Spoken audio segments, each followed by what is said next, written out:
Assalamualaikum warahmatullahi wabarakatuh. Perkenalkan, saya Wira Hafiz Imadudin dengan NIM 2341101030775.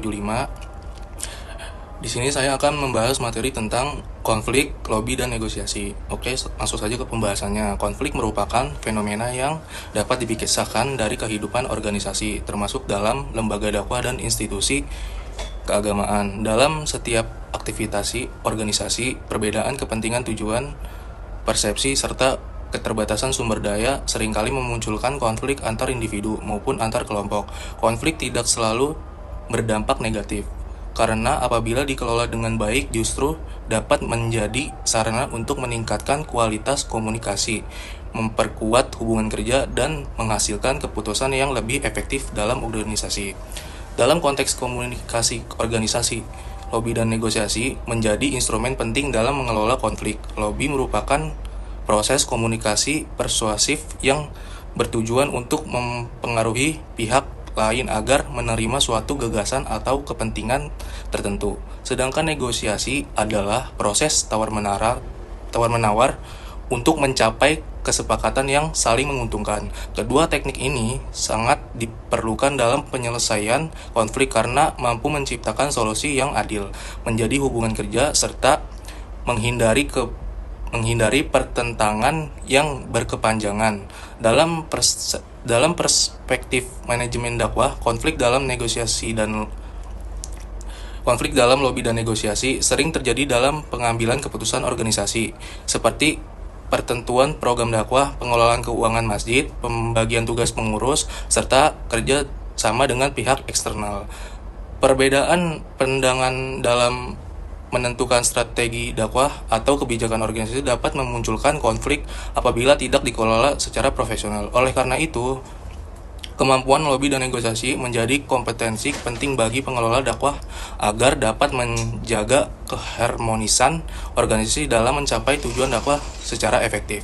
Selain itu, perkembangan organisasi dakwah di era modern menurut adanya komunikasi yang lebih terbuka dan profesional dalam menyelesaikan konflik, negosiasi yang bersifat kolaboratif dan berbasis musyawarah menjadi pendekatan yang relevan dalam manajemen dakwah karena sejalan dengan nilai-nilai Islam seperti keadilan, ukhuwah, dan saling menghargai pendapat.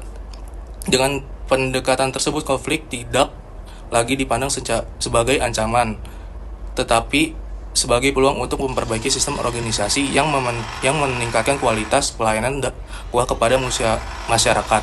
Penelitian terbaru menunjukkan bahwa konflik dalam organisasi dapat diselesaikan secara efektif melalui strategi negosiasi yang tepat, komunikasi inter. Oke, di sini ada faktor penyebab konflik dalam lobby dan negosiasi. Konflik dalam lobby dan negosiasi di organisasi masjid dan lembaga dakwah umumnya disebabkan oleh perbedaan kepentingan di antara para pengurus atau anggota organisasi. Setiap individu memiliki pandangan yang tujuan yang berbeda terhadap program dakwah yang akan dijalankan, sehingga sering terjadi perbedaan pendapat dalam menentukan kebijakan organisasi. Perbedaan kepentingan ini dapat memicu konflik apabila tidak disertai dengan komunikasi yang baik dan sikap saling memahami antar anggota organisasi. Terus, strategi penyelesaian konflik melalui lobby dan negosiasi. Strategi penyelesaian konflik melalui lobby dan negosiasi merupakan langkah penting dalam menjaga stabilitas organisasi masjid dan lembaga dakwah. Konflik yang terjadi tidak dapat dihindari, tetapi dapat dikelola melalui pendekatan komunikasi yang persuasif dan musyawarah. Lobby digunakan sebagai sarana untuk membangun komunikasi antar pihak yang berkonflik, sedangkan negosiasi berfungsi untuk mencapai kesepakatan bersama yang dapat diterima oleh semua pihak. Dengan strategi yang tepat, konflik dapat diselesaikan tanpa menimbulkan perpecahan dalam organisasi. Terus, contoh kasus konflik di organisasi masjid atau lembaga dakwah.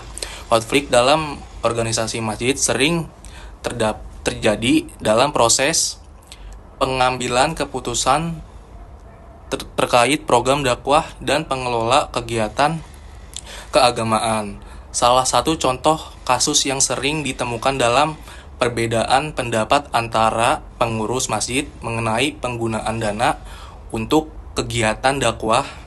Sebagian pengurus menginginkan dana digunakan untuk pembangunan fisik masjid seperti renovasi dan fasilitas, sementara sebagian lainnya lebih memprioritaskan program dakwah seperti pengajian rutin, santunan sosial, dan kegiatan remaja masjid. Perbedaan kepentingan ini kemudian menimbulkan konflik karena masing-masing pihak berusaha mempertahankan pendapatnya melalui lobby kepada pengurus lain. Dalam kasus tersebut, konflik semakin berkembang ketika komunikasi antara pengurus tidak berjalan dengan baik dan tidak adanya forum musyawarah yang terstruktur. Beberapa pengurus melakukan lobby secara personal untuk mendapatkan dukungan, sementara pihak lain merasa tidak dilibatkan dalam pengambilan keputusan. Kondisi ini menyebabkan munculnya kelompok-kelompok kecil organisasi yang saling mempertahankan kepentingannya, sehingga hubungan kerjasama menjadi kurang harmonis. Situasi seperti ini sering terjadi dalam organisasi dakwah yang belum memiliki sistem komunikasi dan negosiasi yang baik untuk menyelesaikan konflik tersebut. Pengurus masjid kemudian mengadakan musyawarah bersama yang melibatkan semua pihak terkait dalam forum tersebut.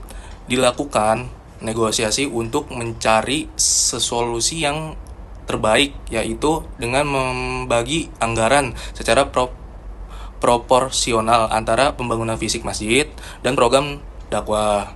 Keputusan ini dapat diterima oleh semua pihak karena melalui proses lobby dan negosiasi yang terbuka dan adil. Kasus ini menunjukkan bahwa konflik dalam organisasi masjid dapat diselesaikan melalui komunikasi, musyawarah, serta negosiasi yang mengedepankan kepentingan bersama.